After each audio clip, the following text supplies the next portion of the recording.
What's going on, y'all? It's Cruz here, Panama City Beach in the backyard. And I just wanted to sit down and talk to you about how it is as a musician and what I've had to go through. This is only my experiences. I'm not going to talk on anybody else's experiences on how what I've had to go through and through, like maybe just social media, recording songs, writing songs. So hopefully it's not too long-winded, and hopefully you enjoy all my stuff, and I'll be smoking a cigar with y'all. So, first and foremost, I remember the day that I told my wife, I was like, I want to be a country singer.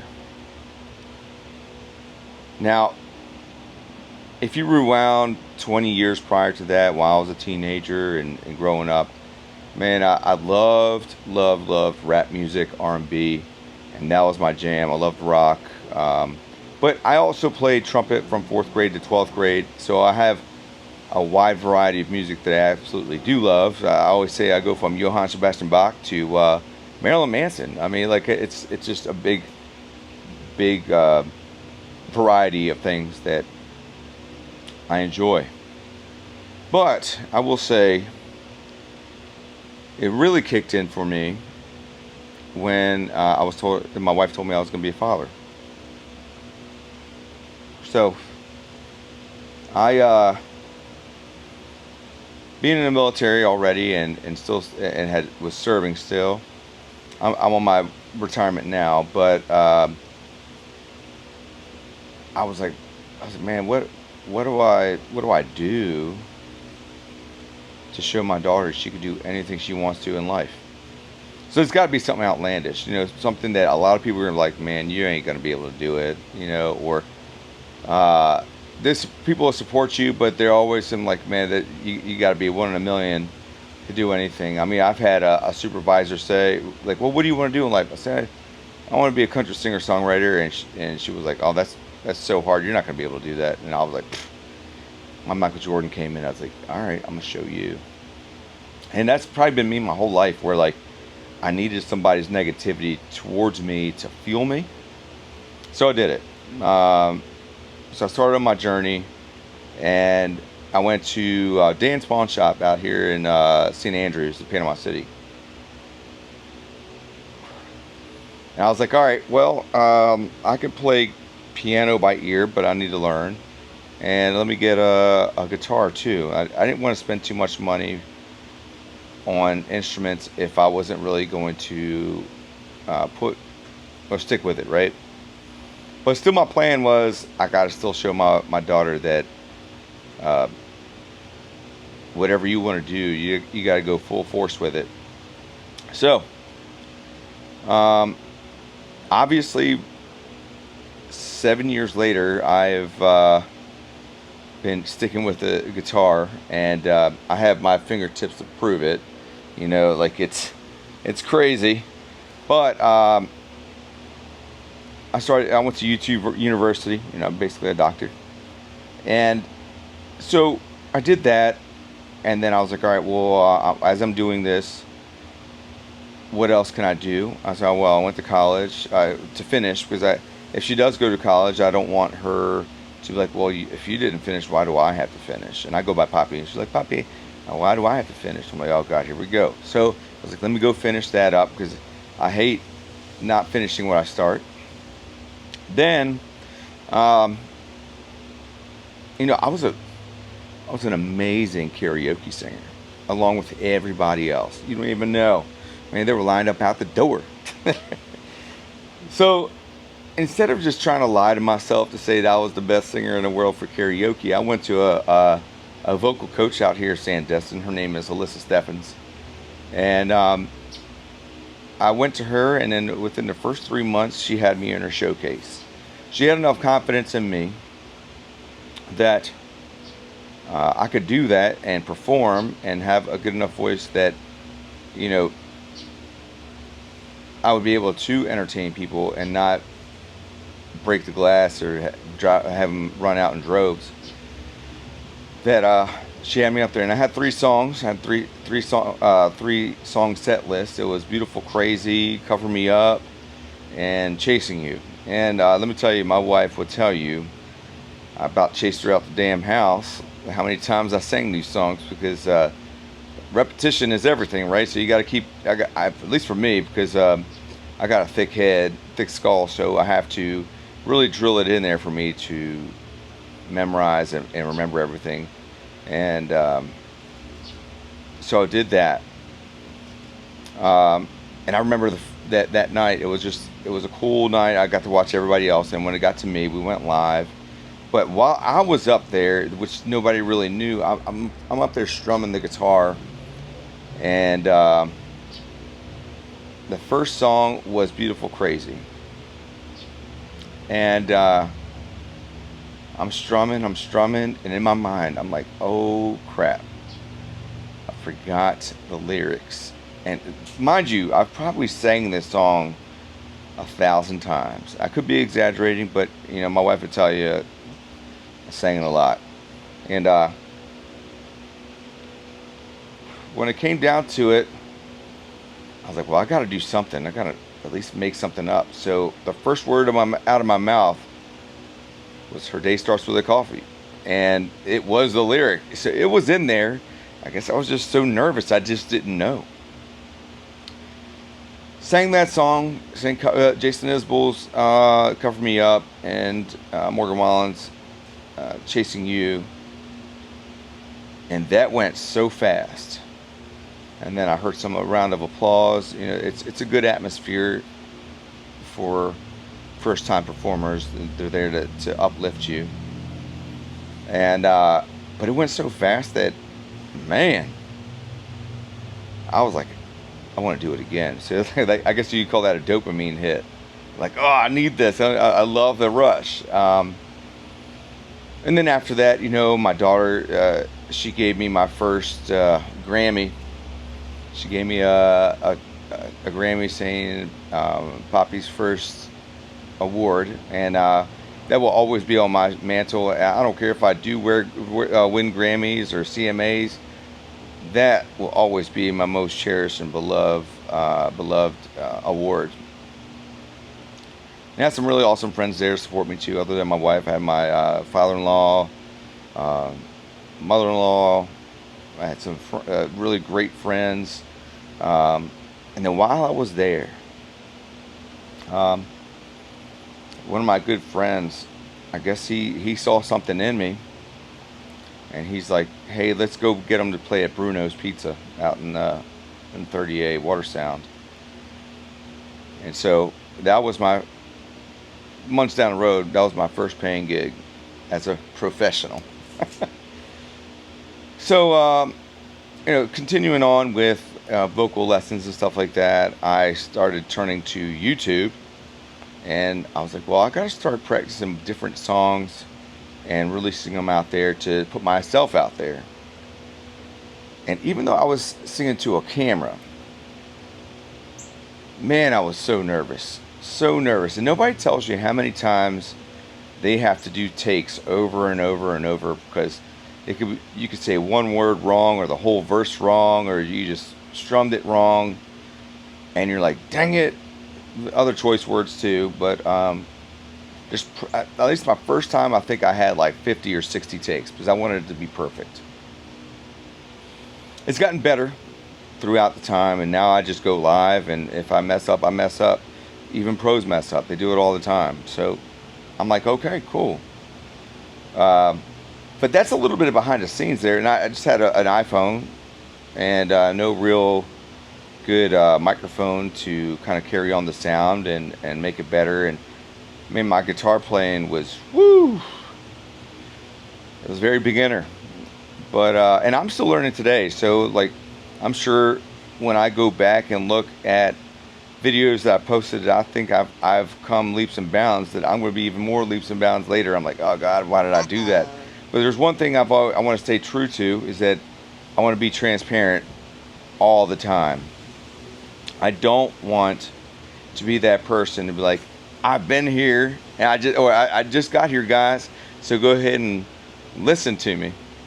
And And then people think, oh man, he's a plant. He didn't earn it.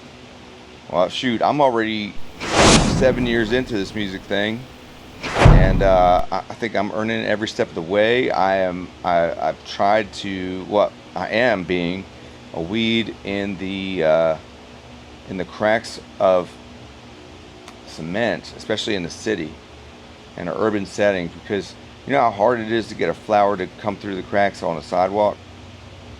Well, that's what I put a metaphor towards trying to get to. My goal is to be signed artists. And if you don't start off trying to go to number one, why are you even doing anything anyway? So I want to be the best singer songwriter. I want to be the best country artist, and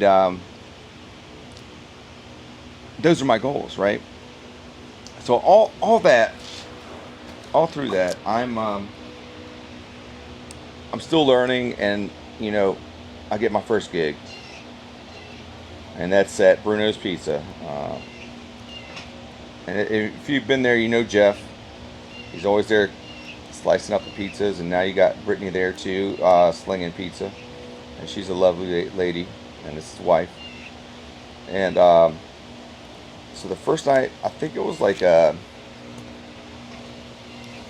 April. It was definitely a spring night, and springs in Florida can be chilly, and you'll laugh at me because, you know, coming from Maryland, you know, we'd get, you know, 0 or less, and I'd be okay, and then once it's 40, I'm like, oh yeah, shorts and t-shirt, maybe 50, maybe I'm exaggerating, but it was probably like 55, 60 degrees.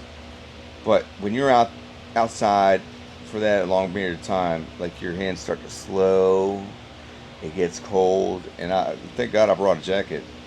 But guess who I was playing to out there? Nobody. And initially I was discouraged because nobody was out there. But it's my first gig, and I didn't care if nobody was there or not, because I was listening to some interviews with, you know, other popular artists, like let's say Morgan Wallen and Hardy and Luke Combs, Chris Stapleton, and all them, and they all have stories while coming up that they played to absolutely nobody. So even though nobody was there presently in front of me, I'm in a neighborhood, and I have my speaker, and somebody probably could have heard me. So I kept going on. My music ventures were probably 4 gigs a month, right? Still active duty military for the National Guard. So, you know, COVID hit and all that stuff. So we just kept on going, and I just trying to work on my craft. And during that time, I'm like, man, I'm gonna need some better equipment. Thank God my uncle is a DJ. He's like, man, I got some stuff laying around to start you off. I'll send it to you. Thank God.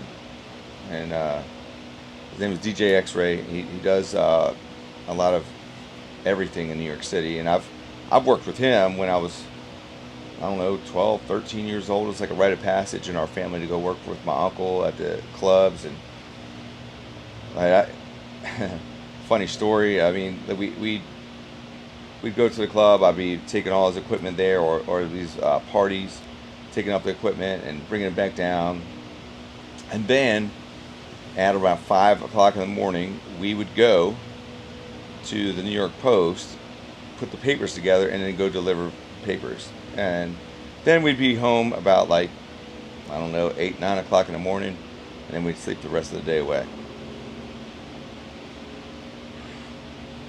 I only say that because I've been working in this music business for quite some time, and I just didn't know that I'd ever actually really be in it.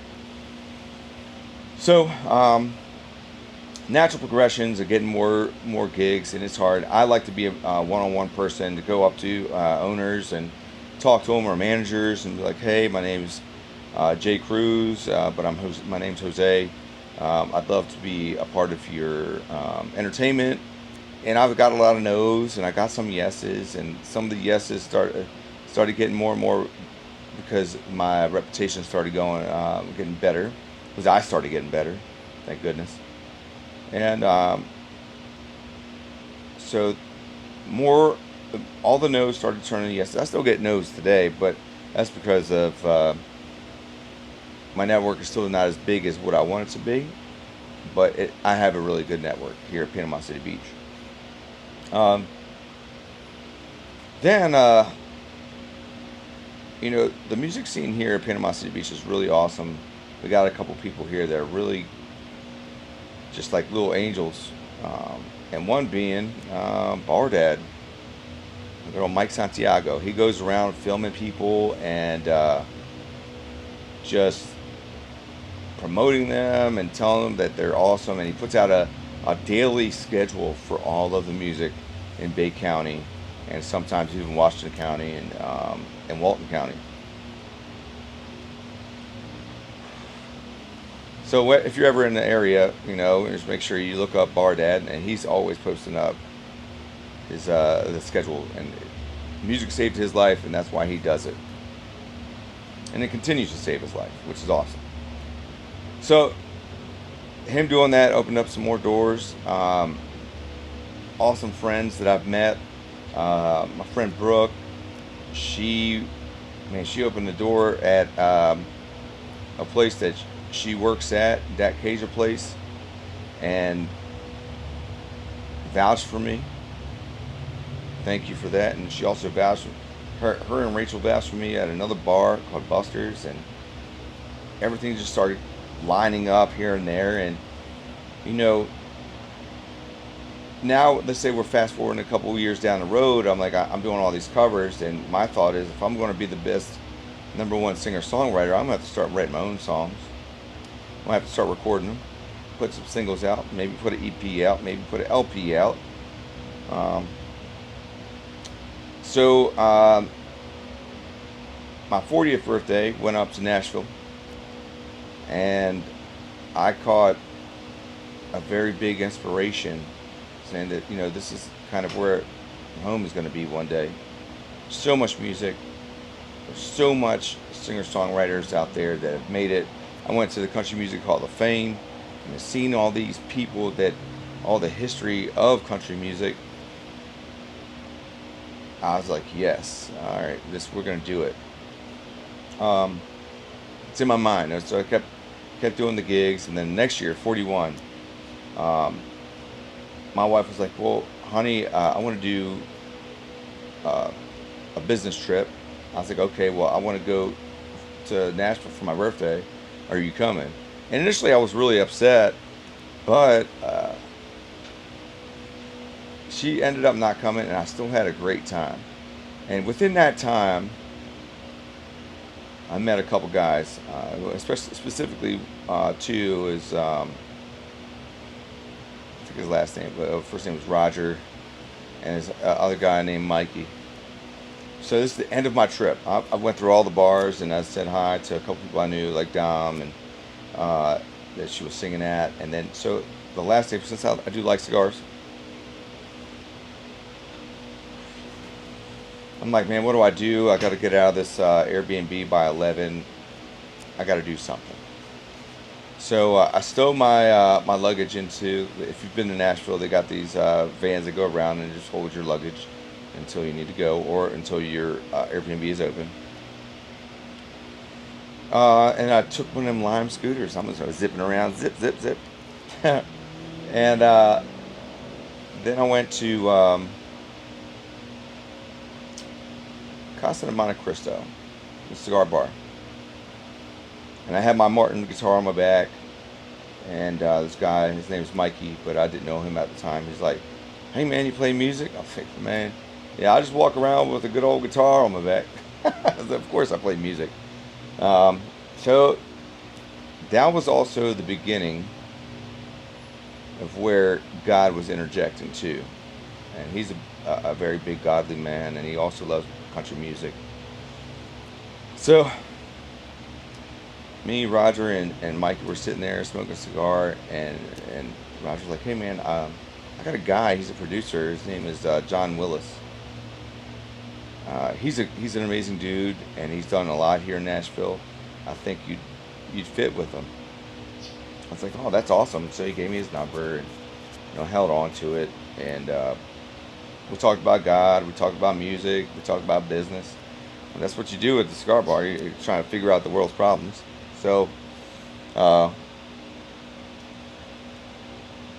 came back down, sent John a text probably around September, October. I was like, "Hey John, I'd like to come up there and cut a song with you." He's like, "All right, well, my next available is November." I was like, "Okay." It's November 2023. So I'm writing my first song called Destiny and Destin. And I got it down packed to where I like it. And that's a song about me meeting my wife. And so I go up there and record my first song. Man, I was extremely proud. I was extremely nervous. I didn't know what to actually expect. Because you go to, you watch all these TV shows thinking you're going to go to the studio and you got the big mixing board and you got this big glass in the front here and you got your producer and then you got your musicians there and yeah, it's not like that at all. This one where he had me play it for him, and he wrote the national number systems down on what key it was in, gave him the lyrics and all that stuff, and then he's really an awesome producer. It's like a one-stop shop there where he had a lot of samples from drummers and he's been doing it since the late 70s, so he's very well versed in music, and he's been a part of a lot. So, needless to say, I cut that song, and what a great experience! I was so proud. I'm so proud of that song. And then I'm like, all right, cool. When am I going to release this? And so I released that, I believe, in January 2024. That was the first single I released. And I was also nervous. Just like the first time I recorded a video on YouTube for me just singing covers. This is actually my song that I'm releasing to the world. And it's about me meeting my wife. And it's very personal. But I caught it. I caught another bug. I was like, all right, cool. I got to keep writing. I got to keep doing it. So then I went back up, recorded 2 more songs, Mother Sons, A Million Steps. And then, I was like, well, I need to go. After that time, I went back up. And now I'm getting more gigs. I'm getting more songs out there, getting more validation, I guess, because I'm putting music out as a songwriter and as an independent artist. And I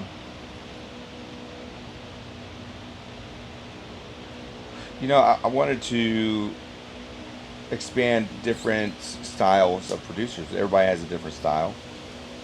I met a guy I worked with. He knew somebody out in Mississippi, Jackson, Mississippi, and recorded a song out there called Rage. And then I also asked my vocal coach, which I wasn't going to anymore. I was like, hey, who would you recommend as a producer to record a song? And she said Kenny Royster. I was like, okay. Then I asked another buddy of mine, Riley Anderson. I was like, hey, who'd you recommend? He's like, man, I just got done working with this guy named Ken Royster, and man, he's awesome. I was like, all right, cool. So I got a couple songs. I went up with, I guess, my album anchor song called Dreamer. I had that done, and I had Simple Living. I was like, all right, well, let's try that out. But then I also met another awesome young lady, Nora Bass. and her father. And there's a lot of people that work hard in this town. They do. So I'm not going to downplay any musician here. But, she reminded me a lot of me, where she had a lot of grit. And she was only 15 at the time. And one day, I woke up in the morning, like around 5 o'clock, and I turn on the news, local news, and I see her playing some original music on there. I was like, wow, that's cool, man. And it was right about my daughter's birthday, and I was like, oh man, I don't know if anybody filled my spot, because I told the managers on my availability schedule on this one place that I had that I couldn't work that day because it was my daughter's birthday. So I was talking to my wife. I was like, hey babe, I'm sorry, I don't know if they have anybody that's subbing for me tonight, and I don't want to be that guy that doesn't show up.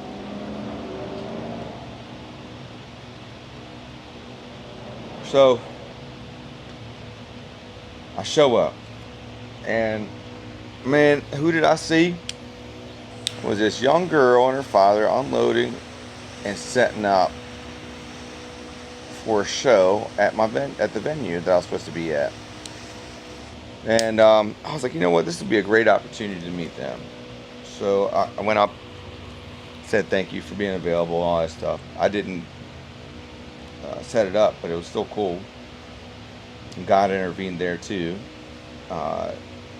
So I was like, hey, you're working real hard and all that stuff. Do you have any music out? She's like, no, but I've written a lot of songs and I really want to. I was like, okay. We got to talking and all that stuff. So we ended up going up to Nashville together, and we both recorded some songs up there too. An amazing experience. After that experience, her, and her father were like thick as thieves. I just love them, and I'll never ever have them not in my life. Check her out. It's Nora Bass Music, and she's just absolutely amazing. She's 16 now, and she's going to be going up through the wickets here soon, and she is already. So yeah, we did all that, and so recorded there, and that was another experience too. Going into the basement of what looked like an old dungeon. And good old Mr. Kenny Royster is sitting there, and I walk in, you can see this platinum plaque with Luke Combs' Hurricane. And when I called him, I was like, I don't know if I want to record with this guy. He's already tooting his own horn too much about all the songs he's recorded and who's worked with and all that stuff. But after getting validation from 2 other people, I was like, all right, you know what? And their opinion held very good clout with me. Held water with me, and that experience was just absolutely amazing. I got to meet Garth Brooks, the steel guitar player. He was on my track.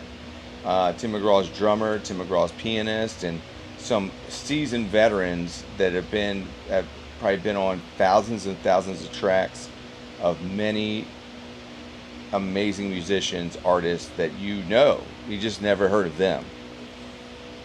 So that experience was just absolutely amazing. And at that point, I thought, I was like, yeah, I am a seasoned artist, singer, songwriter. I got this. It's going to be amazing. My voice was a little raspy that day, and I was just like, oh man, I don't know how I'm going to do this, but I'm going to do it. I'm a soldier at heart. I'm going to keep it going. So I do it. And let me tell you, that made me second guess my whole entire thought process of me being a singer, songwriter, artist, being number one, anything. But I needed it, because singing a song isn't just singing a song. You have to be in time. You have to be in the right melody, right pitch. Lyrics got to make sense, and then when you're in time, they call it in the pocket. When you're in that pocket, like the right words have to land on the downbeat.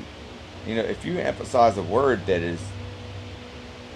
has nothing to really impact the whole line, then what is your song really about? You know, like you don't want to say it, a, to, the. Those words are nothing. And he he told me, he's like, look, your lyrics are amazing. The way that you wrote the melody and played the guitar for it is amazing. But the way that you sing it sucks. It's bullcrap. Even worse words. But and you know, something is inside me because I'm a very reactive person on it, and I'm like, what? But um, God spoke to me. He's like, you need to close your mouth, open your ears, and let it sink in because I'm speaking to you through Him.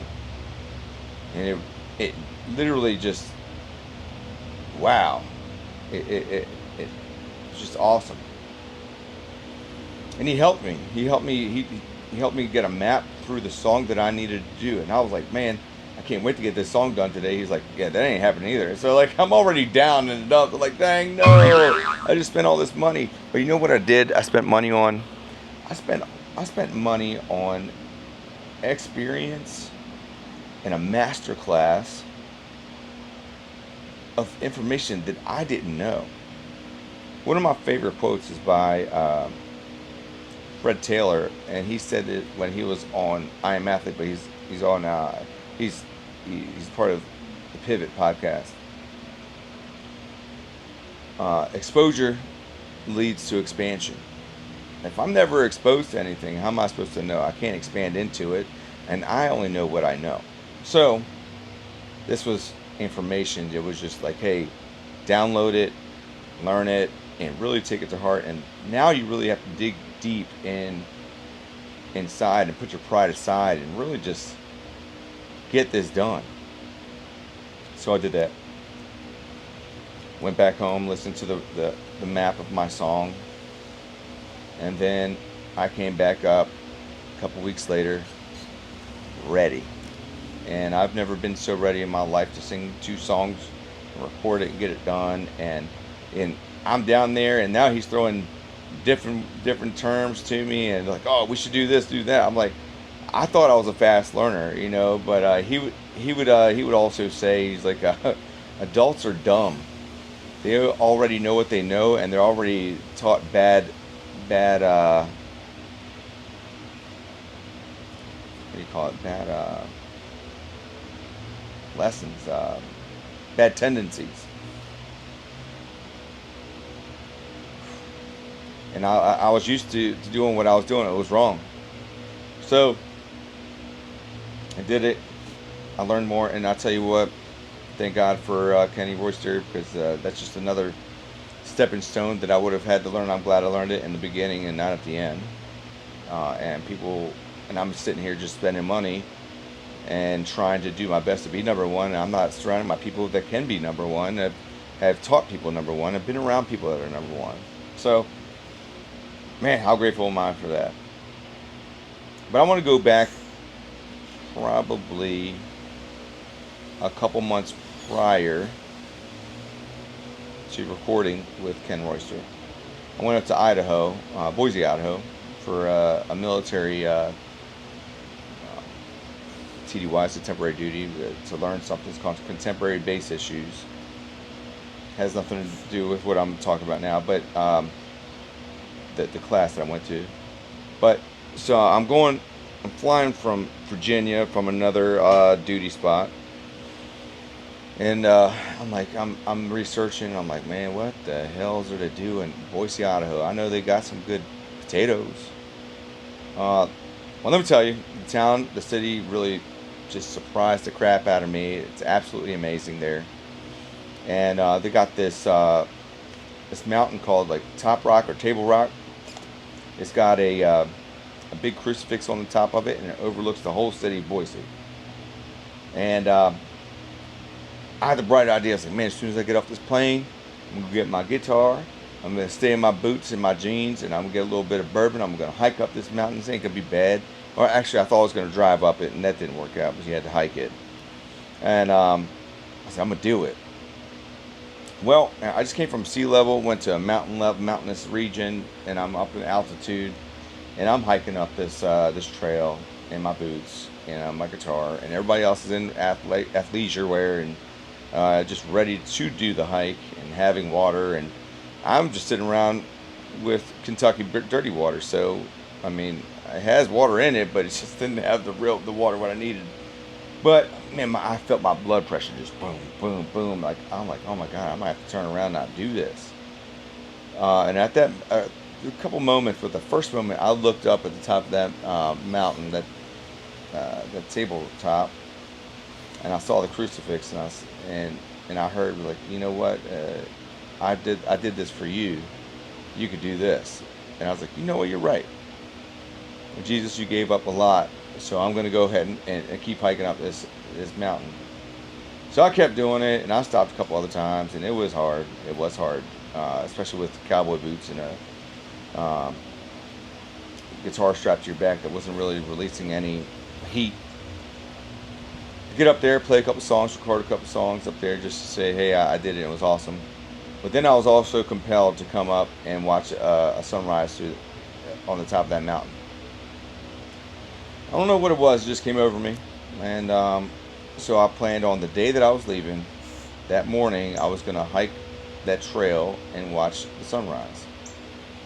So I'm looking on my phone. It's like, oh, what time sunrise come up? Let's just say it was about like 7:15 in the morning or something like that.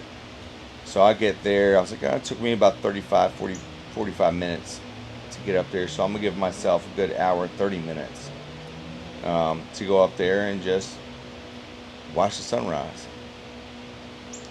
So I get up there for about 45 minutes, so I still had time to prepare. But you can see the light of the sky lighting up and all that stuff. And I'm watching the planes fly, take off from the airport. The lights kind of flicker turning off on the city. And I'm praying. I was like, Lord, yeah, I have 3 doors.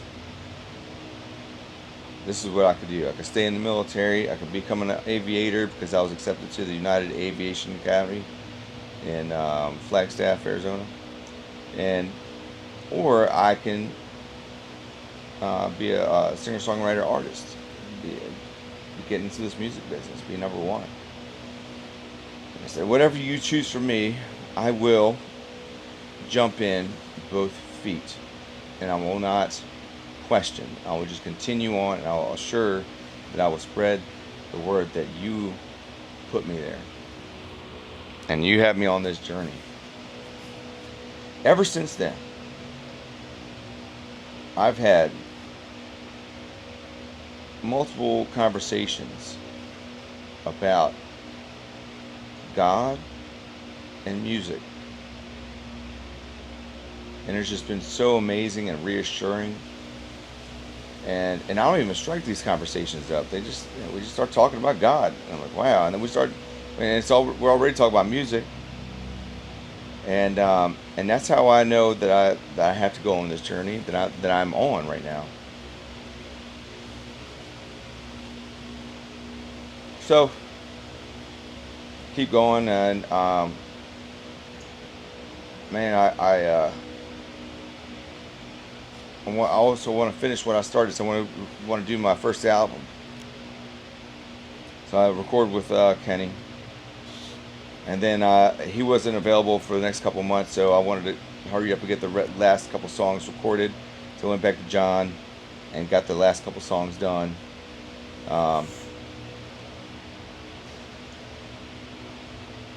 So I compiled it, released it in January 2025. I mean, that journey from 2023 to January 2025, you're looking at a year and a couple months just to make 12 songs. But it's not just 12 songs that I was doing. I had to write it, I had to try to find the melodies, what was I wanting to do. And then also like having the time and the money to go back and forth up to Nashville. I could fly up there, but then, I was like, well, then I won't have a car, so I have to rent a car and I have to get an Airbnb. So I might as well just drive. So I'm always on I-65 going up towards Nashville all the time, so which is cool. And then, and then I joined NSAI, and I I'm networking, and I keep networking. I joined BMI because I'm releasing these music, and that collects the money for my royalties and stuff like that. So I keep going and going and going, and now I've released my first album. Man, that was also scary. Just like the first time I recorded and a cover song to release to YouTube. The first time I released a single for the world. Now I'm releasing a real piece of me into the world as a work of Cruz or Jose.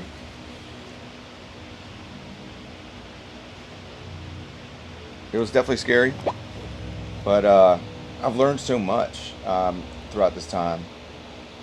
I mean, some of the biggest stars that you see, I'm not going to pick on, I'm not picking on Morgan, but Morgan Wallen, he does write his song. He does write a lot of his songs, but man, he's so busy now. Like, he's not writing his songs. Like he's choosing songs that he wants to sing now, and it's not that he doesn't want to write it. He just don't got time. That guy is working hard, hard, hard, and then finding out that Hardy actually wrote a lot of everybody's songs in country music. I met this guy Clint Daniels. He's got a song that Cody Johnson cut. When I died, Hardy wrote "When I Die, Come Back as a Country Boy." That was Hardy, and 2 weeks later, Blake Shelton is cutting it and went #1. Crazy, but I didn't know Hardy wrote that song. It's crazy.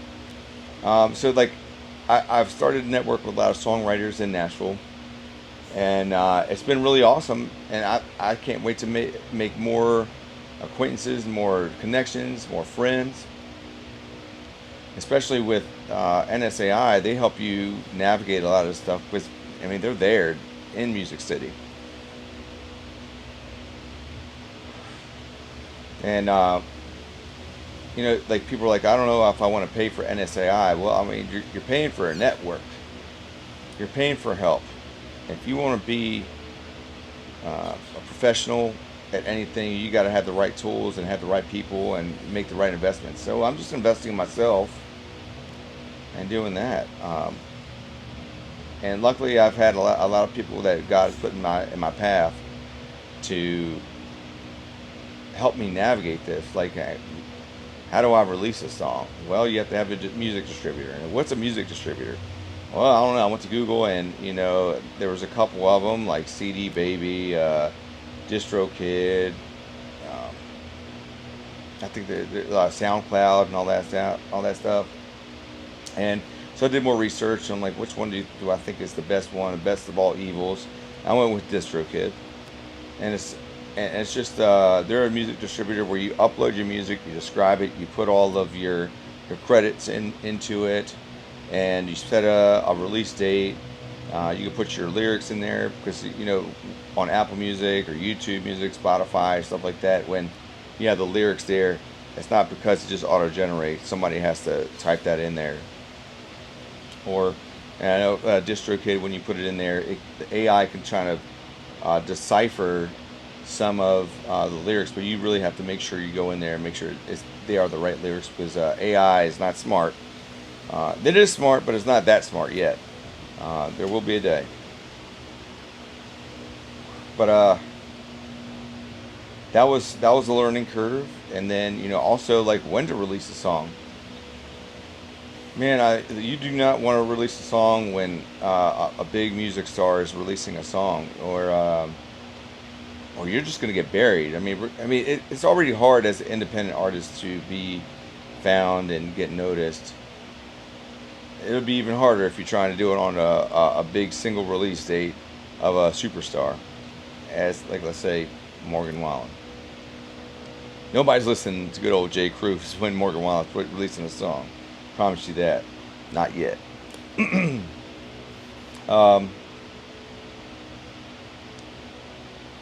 yeah, so like just navigating that stuff was crazy, and then I've copywritten my songs and my lyrics just so like they are my songs. It's like $65 a piece. If you could do like $140 to do the whole album, it might be a little bit more, a little bit less. I'm not 100% sure. Um, but another big piece of advice I gotten was just make sure that you network local as well. You have your local musicians and singer songwriters that are out there, and you just got to dig a little bit, do a little bit of work.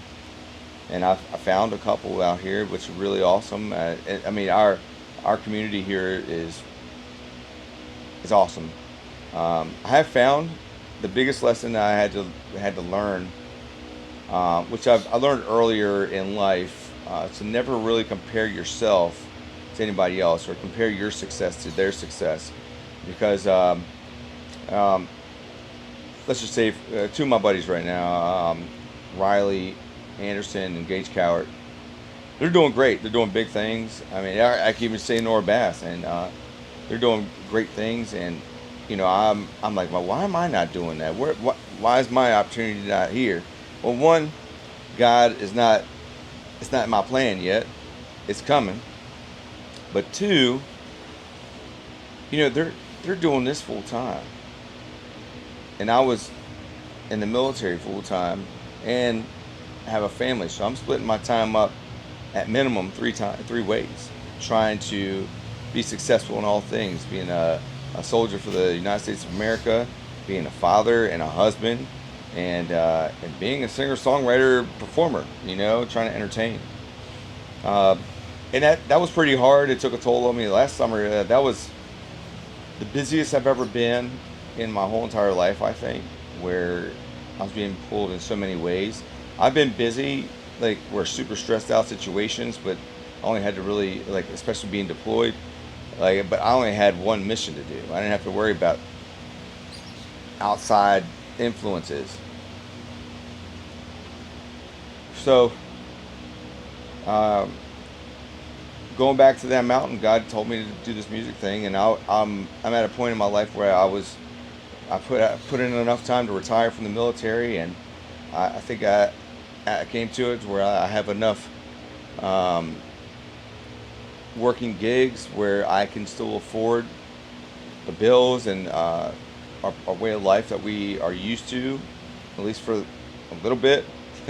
And I asked my wife before I made that final decision. I was like, "Honey, God has spoken to me. I'm supposed to take this path, and we're very sound with the Lord, and in touch with Him."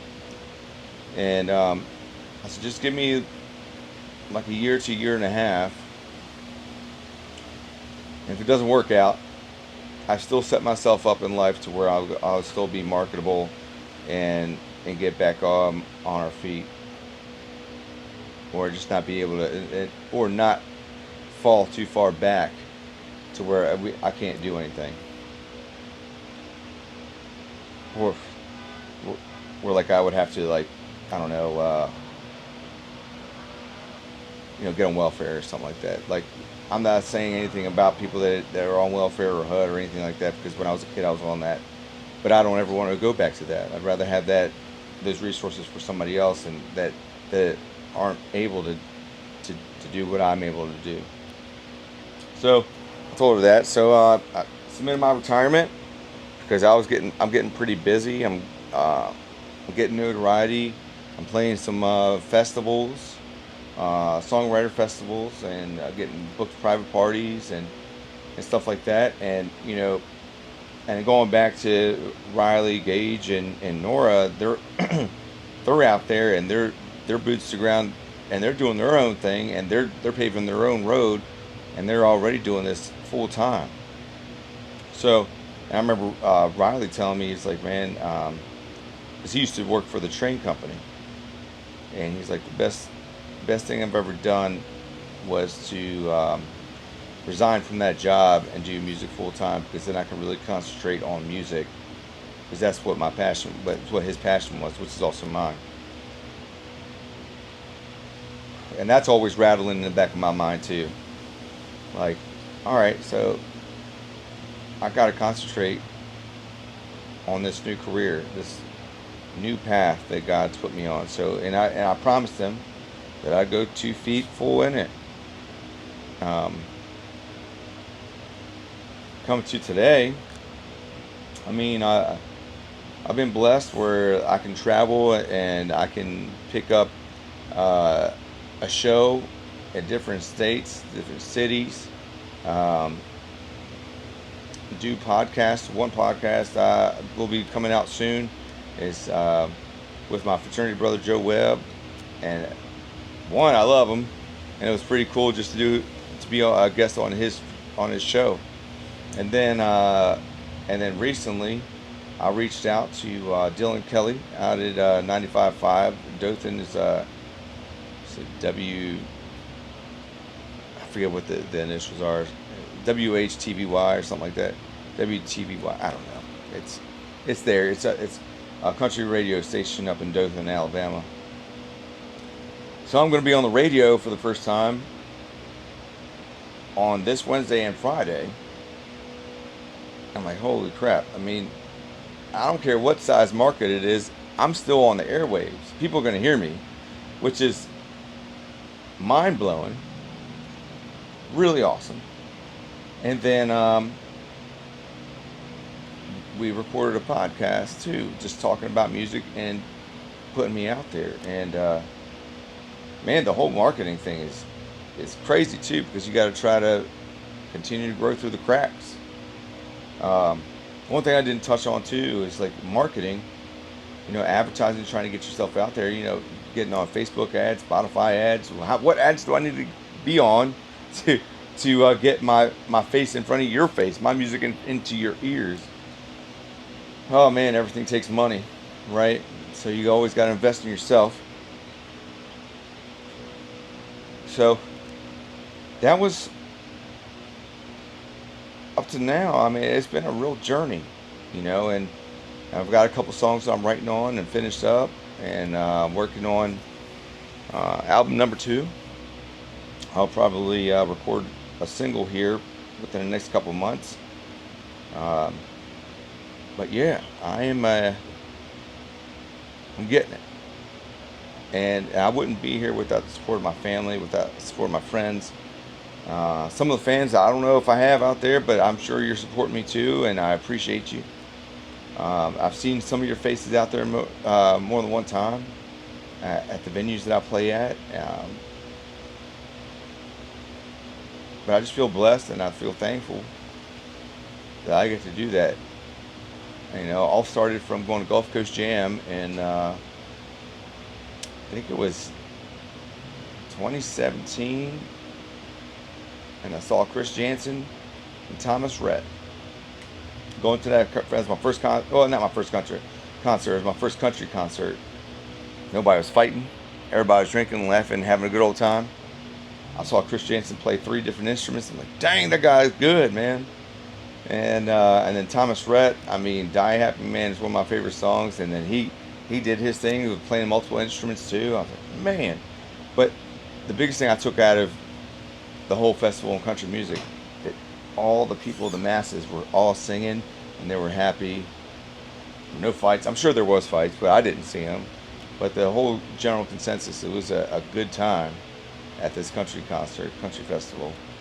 And every concert I've been to, it's always been the same way, where country is just laid back, happy, and we're telling stories. That's me behind the scenes a little bit. I'll be releasing behind the scenes of lyrics onto a series of my first album, explaining what the songs meant to me and why did I write it that way. If you want to follow me, I am here. You can click subscribe, turn on the notification bell, whatever. You can listen to my music here on YouTube, Spotify, actually all the music streaming sites, whatever's out there. You could also buy, if you want to support me, on www.jcruz.live. So jcruz.live, Live. And I got a little thing. I got some merch there, and I got my songs there. You can save it to your phone digitally or your laptop. And yeah, I can't wait to come back to this video and add on to it and tell you the stories of where I've been. Thank y'all. Have a great day and be blessed.